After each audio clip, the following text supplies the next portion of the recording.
And let me tell you something. These people say that, oh, the 6-year-olds then, the 9-year-olds then were like 18-year-olds today. What?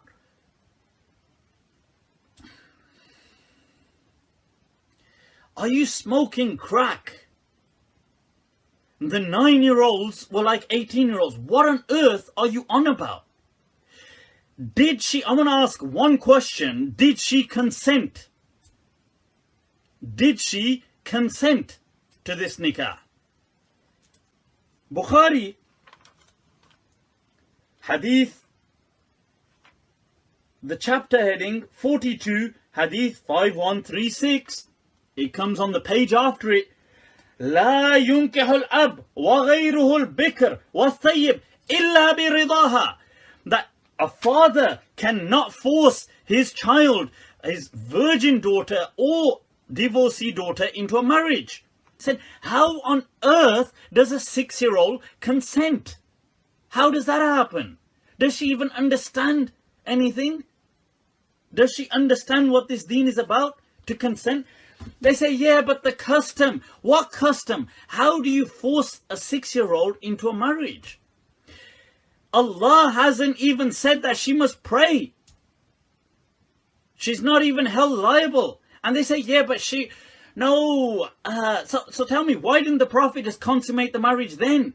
They say, oh, but she was young. Was she... Because, what do you mean she was young? Was she too young to consent?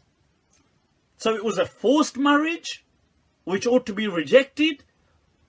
Is that what it was? They say, yeah, but but when she was 9, she had the physical maturity of a 17, 18-year-old. Oh wow. Okay, wait. I haven't finished. Abu Dawood. Mata yu'mar. That when do you command the child to pray? Now this is a hadith which Abu Dawood and other scholars declare sahih, right? Hadith, this is in Bab Mata Yu'marul Ghulamu bis Salah, Bab 25. This hadith is 491. Maybe the chapters vary, the numbering varies in different editions. That the hadith says, the Prophet said, Muru awladakum bis Salah wa hum abna'u sab'a. Look, command your children to pray and they are 7. Okay, now listen to this. وَضْرِبُوهُمْ عَلَيْهَا وَهُمْ أَبْنَاءُ عَشْرِ السِّنِينَ. And discipline them at the age of 10 if they're still not praying. And discipline can mean different things. It doesn't have to mean like being forceful. But that's not the point. The latter point. So yet Aisha didn't even have to be praying. But the latter point. وَفَرِّقُوا بَيْنَهُمْ فِي الْمَضَاجِعِ. At the age of 10, separate them in the beds. So the brother and the sister are sleeping together, and according to the Quran, وَأَن تَضَعُوا ثِيَابَكُمْ, that the Arabs used to, that's a verse in the Quran, that they used to customarily sleep generally naked. A lot of them. Now, so they're sleeping together, these 18-year-old bodies of boys and girls sleep together, but they can do that, but when they're 10, the Prophet said start separating them. But they've got 18-year-old bodies though. Oh, but it's okay. So, but once they're 10, then they must have like 20-year-old bodies. So separate them when they're 10, but don't separate them when they're 9. 9 is like they're only 18-year-old physical bodies. I mean, how stupid do people have to get? Seriously, like this is the stuff that is in our tradition that we are pushing out there. We are embarrassing ourselves. We are doing a disservice to the Messenger of Allah sallallahu alaihi wasallam. On one hand, he's saying, oh yeah, brothers, sisters, they all sleep together. Then we're trying to say, yeah, but he's marrying a girl because she's physically so mature now. She's like a woman. Wow. Oh, but by the way, Allah doesn't even say she has to pray yet because she's mentally not that mature. Oh, but obviously she gets sexual consent. She understands what that is. She just doesn't understand what to pray means. What kind of a stupid statement is this?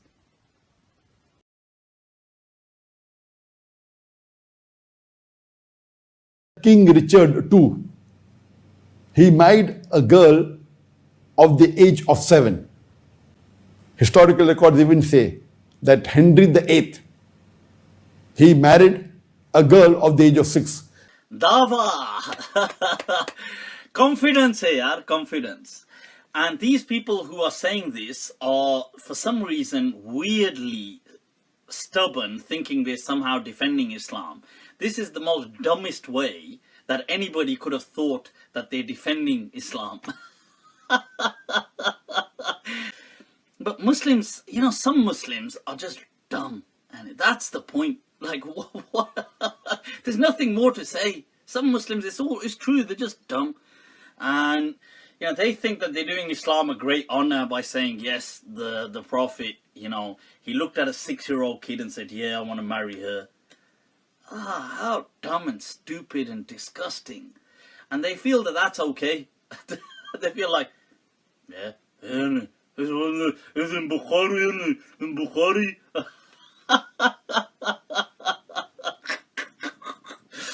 Yeah, Bukhari. They've got some serious issues. And anybody saying that a 6-year-old is not a kid is seriously twisted. Okay, seriously twisted. If they're going to tell you that no, a 6-year-old back then, oh no, a 9-year-old was like an 18-year-old. No, mate. A 9-year-old was not a bloody 18-year-old. A 9-year-old was a 9-year-old. Right? Honestly, it's only dumb, stupid people that are kind of actively trying to push this narrative.